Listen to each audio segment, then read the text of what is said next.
जय भीम, जय भारत, नमो बुद्धाय। आज मैं आपके सामने बाबा साहेब डॉक्टर भीमराव अम्बेडकर जी द्वारा लिखे गए महान बौद्ध ग्रंथ बुद्धा एंड हिज धम्मा का हिंदी रूपांतर भगवान बुद्ध और उनका धम्म का 13वां भाग प्रस्तुत करने जा रहा हूँ। इस भाग में मैं आपसे कुछ भी नहीं कहूँगा। पहले खंड के अभी हमारे पास पहले खंड 1 के भाग 5 के बाकी कई सारे भाग अभी अध्याय वापस बचे हुए हैं और इसके बाद हम दूसरा खंड शुरू कर रहे हैं। तो इस 13वें खंड में मैं आपसे बिना कोई कमेंट्री टिप्पणी किए बगैर बाकी के अध्यायों को ख़त्म करता हूँ।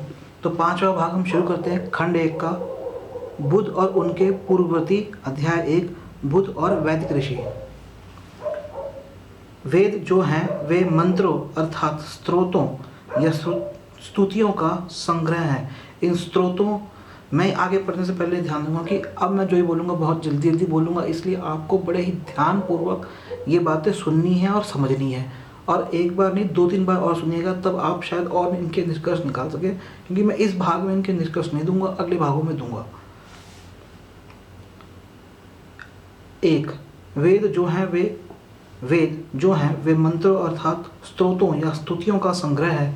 इन स्तोत्रों रचनाओं का पाठ करने वालों को ऋषि कहते हैं। ये मंत्र इंद्र, वरुण, अग्नि, सोम, ईशान, प्रजापति, ब्रह्मा, महद्धि, यम तथा अन्य देवताओं का आह्वान प्रार्थनाएं मात्र हैं। देखिए, यह है बुद्ध और उनके पूर्ववर्ती। 5वां भाग, उनके पूर्ववर्ती अर्थात बुद्ध से पहले, बुद्ध और वैदिक ऋषि। आह्वान, प्रार्थनाएं बस शत्रुओं के विरुद्ध सहायता प्राप्त करने के लिए है, उपहार स्वरूप धन प्राप्ति के लिए है, भक्तों से भोजन, मांस और सुरा की भेंट स्वीकार करने के लिए है। वेदों में दर्शन की मात्रा अधिक नहीं है, लेकिन कुछ वैदिक ऋषि थे जो दार्शनिक ढंग की निराधार कल्पना को अपनाए हुए थे। दार्शनिक ढंग की निराधार कल्पना को अपनाए हुए थे। इन वैदिक ऋषियों के नाम थे अघमर्षण, प्रजापति, परमेष्ठी, बृहस्पति, जिन्हें बृहस्पति भी कहा जाता है, बृहस्पति, अनिल, दीर्घतमा, नारायण, हिरण्यगर्भ तथा विश्वकर्मा। इन वैदिक ऋषियों की प्रमुख समस्याएं थी संसार की उत्पत्ति कैसे हुई, अलग अलग वस्तुओं की उत्पत्ति किस प्रकार हुई, उनकी एकता और अस्तित्व क्यों है, किसने उत्पत्ति की और किसने व्यवस्था की, यह संसार किससे उत्पन्न हुआ और फिर किसमें विलीन हो जाएगा। अघमर्षण का कथन था कि संसार की उत्पत्ति ताप से हुई है। तपस ही वह मुख्य उत्पत्ति का तत्व है जिससे नित्य नियम और सत्य की उत्पत्ति हुई है। इन्हीं से रात्रि तमस की उत्पत्ति हुई है, तमस से जल की उत्पत्ति हुई और जल से काल की। काल ने सूर्य तथा चंद्रमा पैदा किए, स्वर्ग और पृथ्वी, अंतरिक्ष और प्रकाश तथा दिन और रातों का विधान हुआ। बृहस्पति की अवधारणा थी कि सृष्टि की उत्पत्ति असत से सत रूप में आई, असत से कदाचित उसका आशय अनंत से था, सत मूल रूप से अस्त से ही उत्पन्न हुआ, अस्त ही सभी संभव असत का स्थायी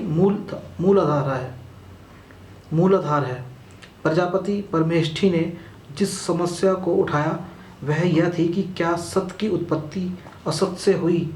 उसका मत था कि यह प्रश्न प्रासंगिक नहीं है। उसके मत के अनुसार समस्त जगत का मूलाधार जल है, जिसकी दृष्टि में मूल तत्व जल है, जो न सत के अंतर्गत आता है और न असत के। परमेष्ठी ने जड़ तत्व और चेतना के बीच कोई विभाजक रेखा नहीं खींची। उनके मत के अनुसार किसी निहित तत्व के ही कारण जल विभिन्न भिन्न वस्तुओं का आकार ग्रहण करता है। उसने इस विश्वव्यापी इच्छा शक्ति को कर्म नाम दिया। अनिल नाम का एक दूसरा वैदिक दार्शनिक था। उसके विचार में वायु ही मुख्य तत्व है। इसमें गतिशीलता के लिए अंतर्निहित क्षमता है। यह उत्पादन के मूल तत्व से संपन्न है।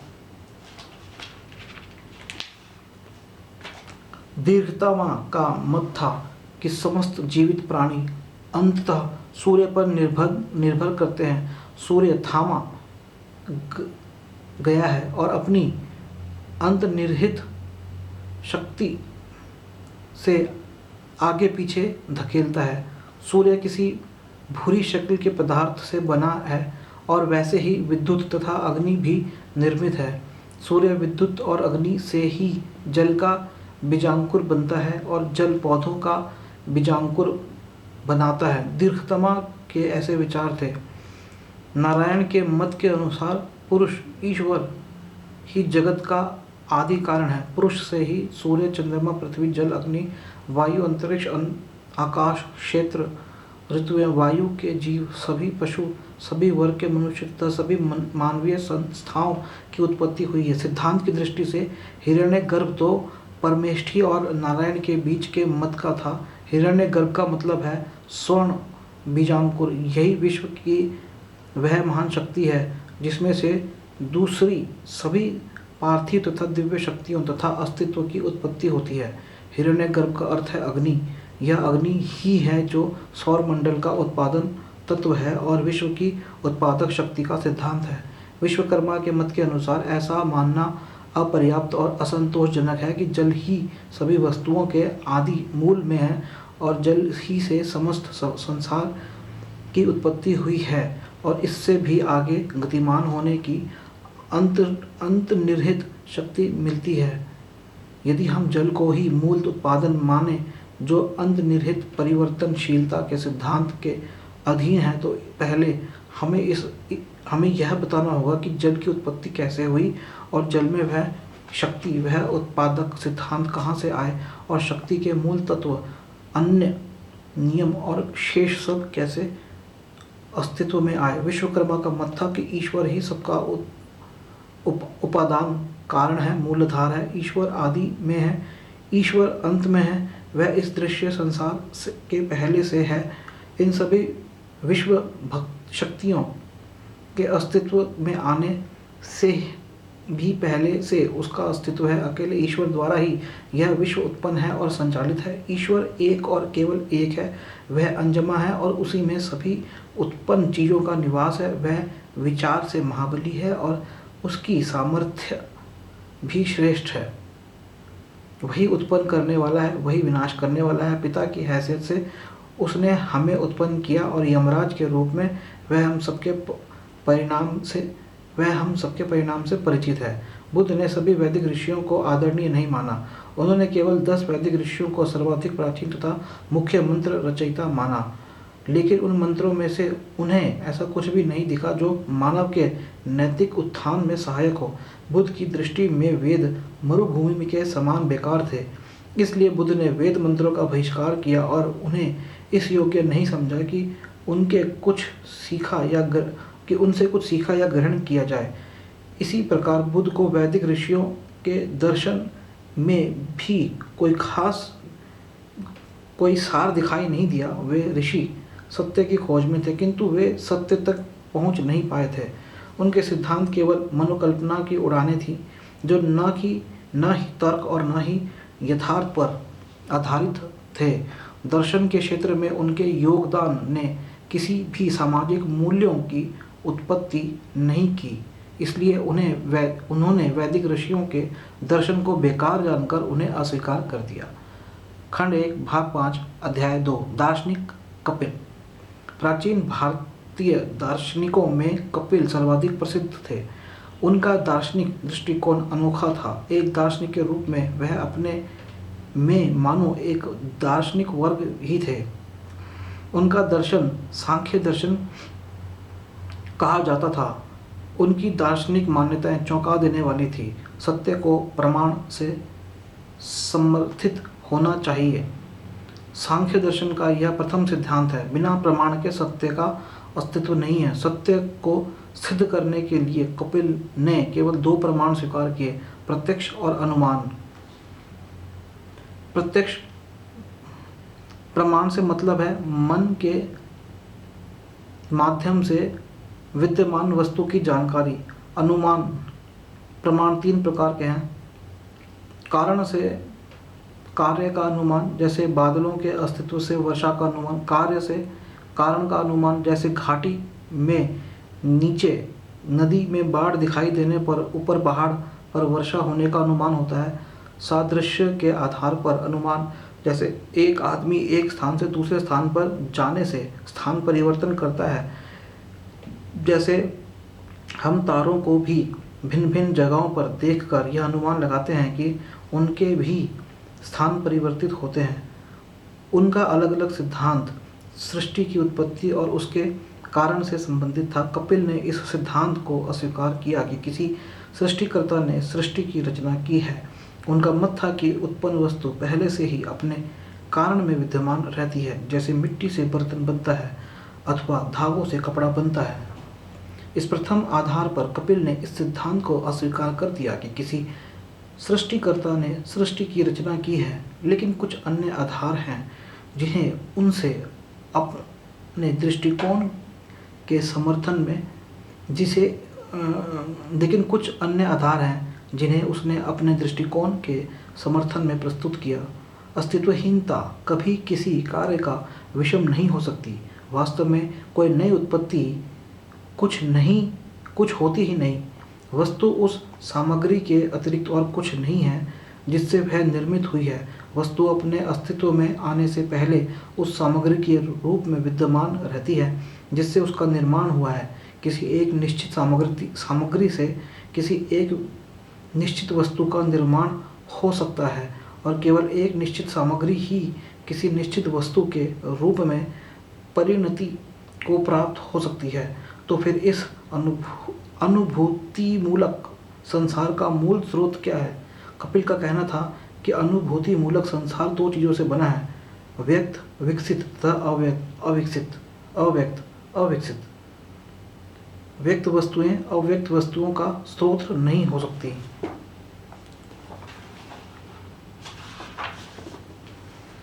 व्यक्त वस्तुएं आकार में असीम हैं और ये सृष्टि के मूल स्रोत के स्वभाव से असंगत है। सभी व्यक्त वस्तुएं परस्पर सदृश होती हैं, इसलिए कोई भी एक व्यक्त वस्तु किसी दूसरी व्यक्त वस्तु का अंतिम स्रोत नहीं मानी जा सकती। और फिर क्योंकि वे स्वयं किसी एक ही मूल स्रोत से उत्पन्न होती है, इसलिए वे स्वयं मूल स्रोत नहीं हो सकती। कपिल का अलग तर्क था कि एक कार्य को अपने कारण से भिन्न होना ही चाहिए, यद्यपि उस कार्य में कारण निहित रहता है। जब ऐसा है तो विश्व स्वयं ही अंतिम कारण नहीं हो सकता। इसे किसी अंतिम कारण का परिणाम होना चाहिए। जब पूछा गया कि अव्यक्त की अनुभूति क्या होती है, इसकी कोई भी क्रिया इंद्रिय गोचर क्यों नहीं होती जिससे इसे अनुभव किया जा सके, तो कपिल ने उत्तर दिया, ऐसे अनेक कारणों से हो सकता है। ऐसा हो सकता है कि उनके दूसरी वस्तुओं की तरह जिनके अस्तित्व में कोई शंका नहीं है, उनका अच्छा स्वभाव इन्हें अति सूक्ष्म बना देता है और उनकी अनुभूति नहीं होती, अथवा अनुभूति में कोई ऐसी तीसरी वस्तु बाधक हो, अथवा किसी उसी आकार जैसी वस्तु का मिश्रण हो, अथवा किसी तीव्रतर वेदना अनुभूति के कारण अनुभूति न होती हो, अथवा अंधेपन या किसी अन्य इंद्रिय दोष के कारण अनुभूति न होती हो, अथवा दृष्टा के मस्तिष्क की विकलता के ही कारण अनुभूति न होती हो। जब पूछा गया तो विश्व का मूल स्रोत क्या है, विश्व के व्यक्त रूप तथा अव्यक्त रूप में क्या अंतर है? कपिल का उत्तर था, व्यक्त रूप का भी कारण होता है तथा अव्यक्त रूप का भी कारण होता है, लेकिन दोनों के मूल स्रोत स्वतंत्र है और उनका कोई कारण नहीं है। व्यक्त वस्तुओं की संख्या अनेक है और वे क्षेत्र तथा नाम में सीमित है। उनका स्रोत एक ही है, नित्य और सर्वव्यापक। व्यक्त एवं क्रियाशील है। व्यक्त वस्तुएं क्रियाशील हैं, उनके अंग व हिस्से होते हैं। सबका मूल स्रोत आसन्न रहता है, लेकिन ना वह क्रियाशील होता है और ना उसके अंग व हिस्से होते हैं। कपिल का तर्क था कि अव्यक्त के विकास की प्रक्रिया व्यक्त में परिणत उन 3 गुणों की क्रियाशीलता का परिणाम है जिनसे उसका निर्माण हुआ है। सत्व, रज और तम ये 3 गुण हैं। इन 3 संगठनों अथवा गुणों में प्रथम अर्थात सत्व को प्राप्ति में प्रकाश के सदृश हैं, जो प्रकट करता है, जो मनुष्य को सुख देता है। दूसरा गुण है रज, जो प्रेरित करता है, जो संचालित करता है और क्रियाशीलता को उत्पन्न करता है। तीसरा गुण है तम, जो भारीपन का द्योतक है, जो उपेक्षा अथवा निष्क्रियता को नियंत्रित करता है। 3 संघटक परस्पर संबंध होकर क्रियाशील होते हैं। वे एक दूसरे पर हावी होते हैं और एक दूसरे के सहायक होते हैं। वे एक दूसरे से मिले रहते हैं। जिस प्रकार लौ, तेल और बत्ती के परस्पर मिलन से दीपक जलता है, उसी प्रकार ये तीनों गुण भी मिलकर क्रियाशील होते हैं।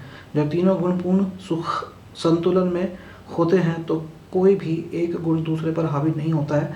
उस समय यह विश्व अचेतन हो जाता है, उसका विकास रुक जाता है। जब तीनों गुण संतुलन में नहीं होते तो एक गुण दूसरे पर हावी होता है, तब विश्व सचेत हो जाता है और उसका विकास आरंभ होता है।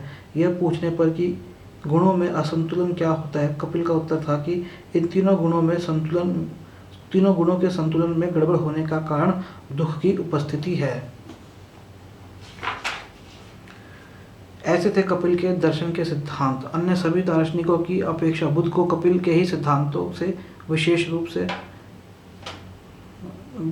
अन्य सभी दार्शनिकों की अपेक्षा बुद्ध कपिल के ही सिद्धांतों से विशेष रूप से प्रभावित थे। कपिल ही एक ऐसे दार्शनिक थे जिनकी शिक्षाएं बुद्ध को तर्क और यथार्थ पर आधारित जान पड़ी, लेकिन बुद्ध ने कपिल की सभी शिक्षाओं को स्वीकार नहीं किया। कपिल की केवल 3 ही बातों को उन्होंने स्वीकार किया। उन्होंने यह स्वीकार किया कि सत्य को प्रमाण पर आश्रित होना चाहिए, चिंतन का आधार विवेक होना चाहिए। उन्होंने स्वीकार किया कि इस मान्यता के पीछे कोई तार्किक या तथ्यपरक आधार नहीं है कि ईश्वर का अस्तित्व है अथवा उसने विश्व की उत्पत्ति की है। उन्हें यह मान्य था कि संसार में दुख है। कपिल की शेष शिक्षाओं को उन्होंने छोड़ दिया क्योंकि वे उनके उद्देश्य के लिए प्रासंगिक नहीं था। तीसरा अध्याय, खंड 1, भाग 5, तीसरा अध्याय। ब्राह्मण ग्रंथ। वेदों के बाद वे धार्मिक ग्रंथ आते हैं जिन्हें ब्राह्मण ग्रंथ कहते हैं। ये दोनों ही पवित्र ग्रंथ माने जाते हैं। वास्तव में ब्राह्मण ग्रंथ भी वेदों का ही एक भाग है। दोनों का साथ साथ अध्ययन किया जाता तथा उन्हें एक सामूहिक नाम श्रुति से जाना जाता था। ब्राह्मणों का दर्शन 4 धाराओं पर आधारित था। सबसे पहली धारणा थी कि वेद न केवल पवित्र हैं बल्कि भ्रमातीत, अचूक हैं और उन पर प्रश्न नहीं लगाया जा सकता। ब्राह्मणी दर्शन की दूसरी धारणा थी कि आत्मा की मुक्ति अर्थात जन्म, मरण या संसरण से मुक्ति वैदिक बलि तथा दूसरे धर्म अनुष्ठान और धर्म क्रियाओं और ब्राह्मणों को दान देने से ही संभव है। ब्राह्मणों के पास केवल वेदों में दिया गया एक आदर्श धर्म का सिद्धांत ही नहीं था, बल्कि उनके पास एक आदर्श समाज का सिद्धांत भी था। उनके इस आदर्श समाज के सिद्धांत ढांचे का नाम था चतुर्वर्ण्य। यह वेदों से जुड़ा हुआ है और क्योंकि वेद अमोघ हैं और उनके अधिकार पर किसी भी प्रकार का प्रश्न चिन्ह नहीं लगाया जा सकता, इसलिए एक आदर्श समाज के नमूने के रूप में चतुर्वर्ण्य भी अमोघ है और उस पर प्रश्न नहीं उठाया जा सकता। समाज का यह आदर्श कुछ नियमों पर आधारित था। पहला नियम था कि समाज 4 वर्गों में विभक्त होना चाहिए, ब्राह्मण, क्षत्रिय, वैश्य और शूद्र। दूसरा नियम था कि इन चारों वर्गों में सामाजिक समानता नहीं हो सकती। इन सबको क्रमिक असमानता के नियम से परस्पर बाध्य रहना चाहिए। ब्राह्मण सर्वोच्च हैं, वो ब्राह्मणों के नीचे किंतु वैश्यों के ऊपर क्षत्रिय हो, क्षत्रियों के नीचे किंतु शूद्रों के ऊपर वैश्य हो और शूद्र सबके नीचे हो। अधिकार और विशेष सुविधाओं के मामले में ये 4 वर्ग एक दूसरे के समान नहीं थे।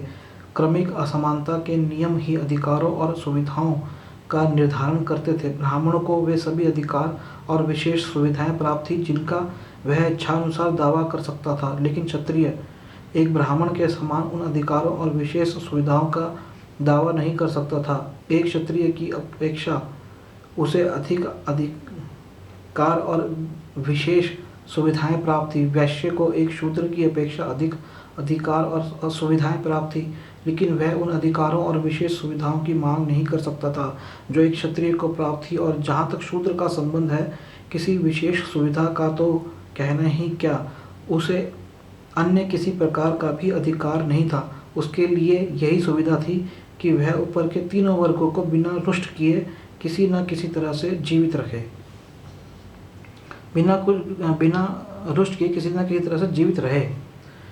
चतुर्वर्ण्य के सिद्धांत नियम के तीसरे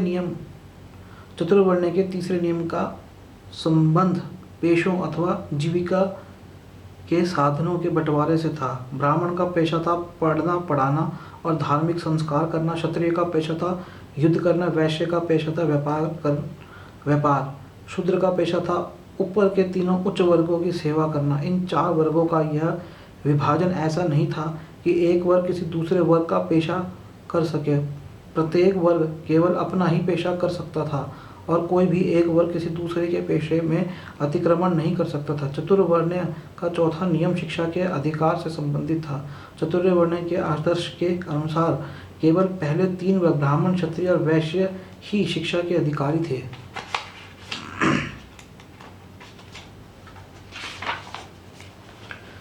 शूद्रों का वर्ण शिक्षा के अधिकार से वंचित था। इस चतुर्वर्ण्य के नियम ने केवल शूद्रों को ही शिक्षित होने से वंचित नहीं किया, बल्कि ब्राह्मण, क्षत्रिय और वैश्य वर्गों से संबंधित सभी स्त्रियों को भी शिक्षा के अधिकार से वंचित कर दिया था। एक पांचवा नियम भी था। इसके अनुसार आदमी के जीवन को चार अवस्थाओं में बांटा गया था। पहली अवस्था ब्रह्मचार्याश्रम कहलाती थी, दूसरी अवस्था गृहस्थाश्रम, तीसरी कहलाती थी वनप्रस्थाश्रम तथा चौथी संन्यासाश्रम।